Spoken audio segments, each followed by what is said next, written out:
Motion. Motion is everywhere. Motion is in everything we do. From commuting to work, to playing sports, to flying across the country, motion is always there.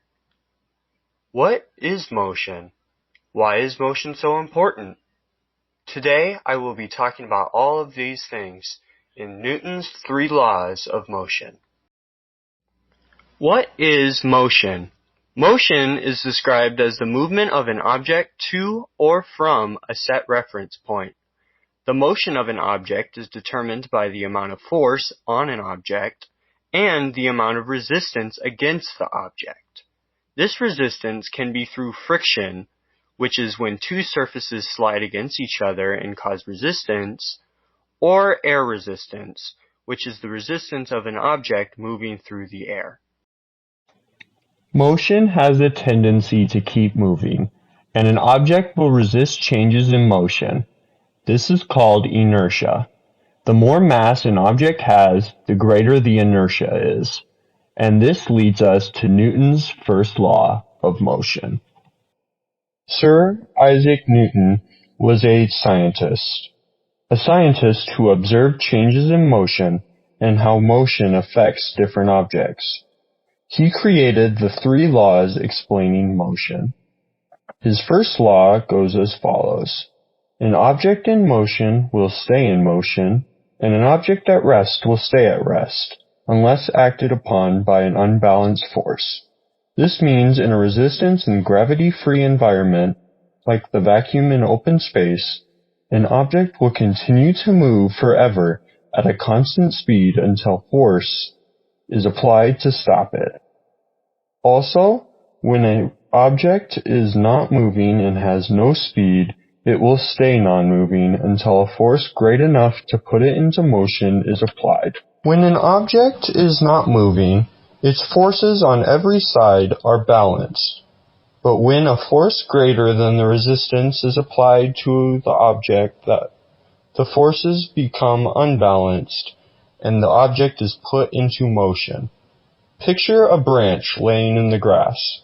The branch does not move because all of the forces exerted on the branch are equal and balanced.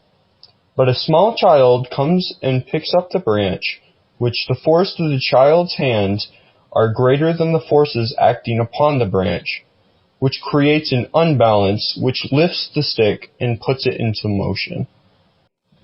But what if that branch is too large and heavy for the child to pick up? Well, since the child cannot exert enough force, the inertia of the object is greater than the force of the child's hand. Hence, the branch refuses to move, which leads us into the next law of motion. Newton's second law of motion states that the force of an object is equal to its mass multiplied by its acceleration. This means that a change in motion only occurs if a net force is exerted on an object.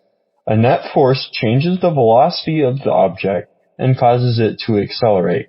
If a net force acts upon an object, the change in velocity will be in the direction of the net force. The acceleration also depends on the mass of the object.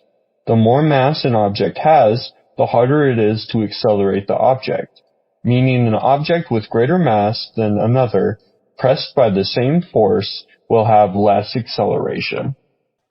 Newton's third law of motion states that for every action there is an equal and opposite reaction. This means that when an object applies a force on a second object, the second object will apply an equal force in the opposite direction on the first object. The force applied by the first object is called the action force.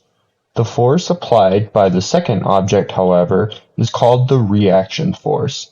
The easiest way to explain this is to picture yourself standing next to a wall, leaning against it.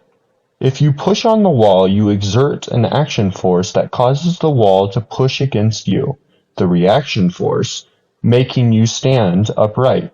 This is the third law in action. These 3 laws define our ways of our busy, moving lives. Every day, these laws are in effect. moving you and others to and from places you've never seen before.